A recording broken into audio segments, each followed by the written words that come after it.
Obviously, good morning. I'm doing this interview after some brouhaha in the media associated with New Zealand First wanting to bring forward a population policy and the role of immigration in that policy, and the ongoing problems that we perceive that have been unaddressed for far too long pertaining to both the treatment of the Indian language students and the ongoing awful conduct that's being trotted out through the courts, where a lot of these students are being treated in what I consider to be a medieval fashion. Now, at a deeper level, what our population policy is going to grapple with is that probably last year we had about 200,000 people in the country on short-term visas, and I'm conscious that that has worsened the prospects of them being exploited because of their vulnerable status. New Zealand industry has become addicted to this type of labour flow, and obviously these issues are of concern to us, that it doesn't threaten social cohesion and it doesn't undermine the broader social license of where migration sits in population policy.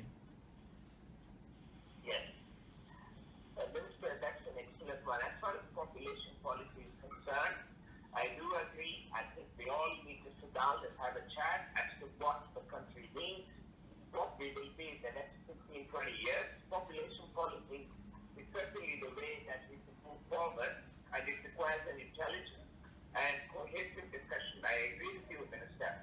Now, as far as the language schools are concerned, my understanding is that the majority of Indian students do not come to learn English language in New Zealand.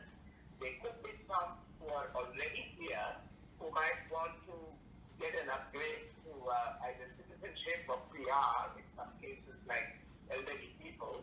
They are the ones who attend language schools. As far as I know, Indian students from India, they do not come for language schools. They may be coming for other PTEs. As far as exploitation is concerned, again, Minister, I agree with you that students and migrant workers are definitely exploited. And Indian Newslink and we have been on the forefront of promoting better employee-employer relations. And we have been reporting of all these cases for a very long time, Minister. We are with you on that. But the only problem that we have faced is some of the comments that we have made. That's what is somewhat hurting us and hurting us. There's nothing else, Minister, because I do agree population policy is very important, and we support you on that. It's very essential. Let's go to the comments that we had made about law, something to that effect. I'm not very clear, Minister. I did not hear the TV program this morning. You mentioned about students or Indians breaking the law. Is that what you said? Yeah, I was challenged by John Campbell as to why did I encircle the Indian community in my criticisms. And what I said to John is that there's a deeper issue at stake here. You see, I'm a product of the bicultural traditions of New Zealand, and I accept that some of the things that I say do rankle, and they probably offend the multicultural advocates and indeed some in the Indian community. And my vocabulary has been dismissed as too muscular and overblown. But I say to you, sir, that in this election, when we take these issues forward, I don't think we can walk back from the fact that people for a lot longer than me, including David Cunliffe and earlier figures in the Labour Party, if I focus just on the Labour Party, have been deeply concerned about how low-skilled temporary migration has been used, and to such an extent, in my view, it now represents a major problem for the social license of immigration in general, and it threatens social cohesion.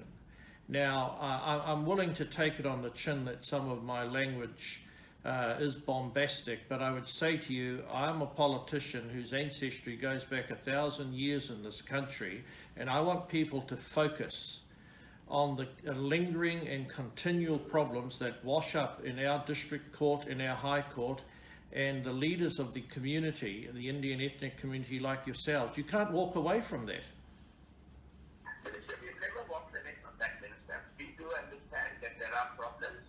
We do understand that the immigration policy has to be smarter. And we are the ones who are constantly say that we need people who will promote this country, that will promote the economy, and so on and so forth. But we do not have statistics to show that there has been alarming increase in any criminal in the law courts or whatever. So that seems to be a bit extreme. While I do agree that immigration policy needs to be revisited and make sure that it conforms to the needs of the economy, not now, into the future. I agree with you, Minister. None of us will say that it's wrong. But I think even you were a minister, associate minister for immigration about 10, 11 years ago. So you know very well what kind of a flow we have as far as immigration is concerned.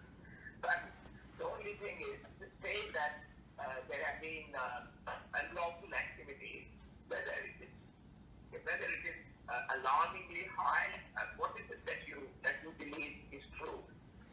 Well, I put it to I think you've raised a very good point.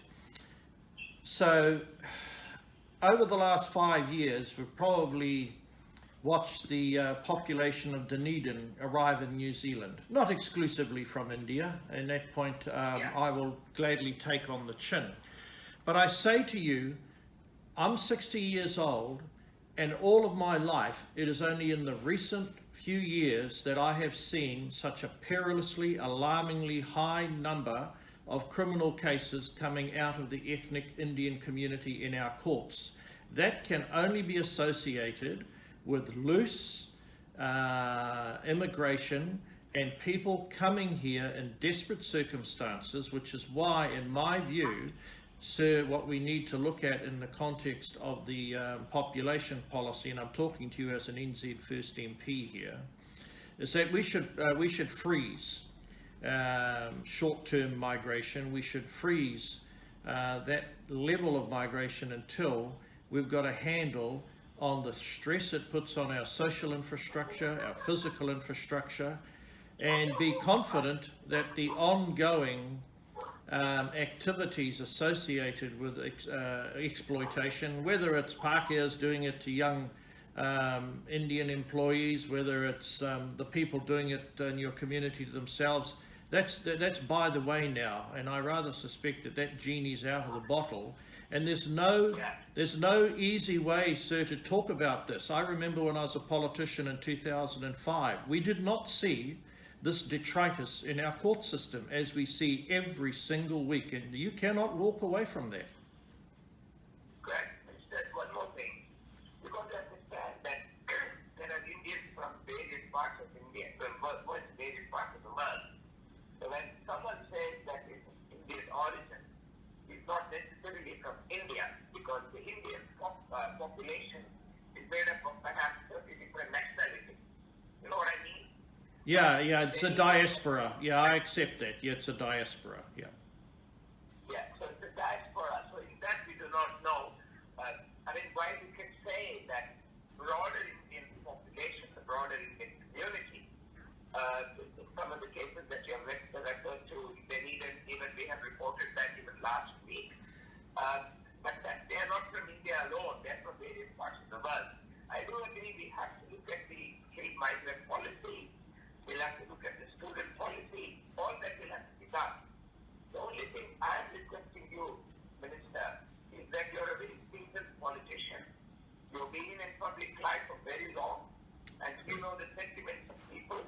All that we ask is, if you can sit down with us, we are more than happy to work with you, because we want New Zealand to be a progressive country. That's why we came here. Otherwise, we would not have come to New Zealand, because we want to contribute to this country. We want to make sure that we retain a good balance of everything in the country. So, my request to you is, whenever you want, all that you have to do is to pick the phone and call us, express what you have concerns, and we will address them with you. That's one of the prime objectives of this conversation. Yeah, I hear you loud and clear, and I think in order for our party to stitch together some coherent platform for a population policy, obviously we have to reach out to our migrant communities. But please understand that there are hundreds of thousands of Maoris and Pākehās in New Zealand who are very worried about the fact that in a remarkably short period of time, not exclusively but predominantly through immigration, we have gone from 5 million people. If we continue on the trajectory that we are on, sir, through excessive immigration, by 2030, we will have reached 8 to 9 million people. I am implacably opposed to that. As a Maori, I fear it'll dilute my constitutional rights in my own country. That's fine. What you're saying is that we should have a population policy which rationalizes how we order our demography. Am I right? Well, number one, we need to ascertain what blend of talent, of capital, of age or skill, because New Zealand, I accept, does have an aging population as well. But I do not buy uncritically into the notion that our population has to grow incessantly. And I'm a doubting Thomas in the sense that more immigration is necessarily going to make our country richer. We have had too many, in my view, low skill applicants and migrants come in. They're dislodging our own young people from entering the workforce. They have fed an addiction in our industry that they can't grow unless they have ongoing access to this migrant workforce. The young people, and they're not always young, they get here, they find themselves in desperate circumstances. So all of these things will comprise a population policy. But I'll discuss with my caucus the best way to reach out to you guys. Look, thank you for having me. I've got to go back into Parliament, but I appreciate the opportunity to share views with you. Mr. Shane, we agree that we keep up with each other regularly, and so that you understand us and you understand us as a good partner of what we want to do, because we are as much people interested as we are, because we are interested in the country. And I can tell you, as far as many people with me are concerned, we have not brought a whole village here, because that was not our intention. Our intention was to come here and be a part of the whole country, part of Maori, part of the rest of the New Zealand population. So we are interested in New Zealand as much as you are, Minister. Okay. So we work with you. Okay, well, as I said, I'll discuss it with our caucus and ascertain the best way for us to continue to be engaged. But a number of your senior leaders, they know that I am no babe in the woods. I am a man who the blood and soil of 1,000 years of life in New Zealand courses through my veins, and I don't want people reacting unnecessarily in a shrill fashion if some of the rhetoric is a bit muscular, because that's the way often politicians go. But I take on board your key point that whilst there are problems, you want to see the community treated in a credible and compassionate way, because all communities have bad eggs. It's not the entirety of the community.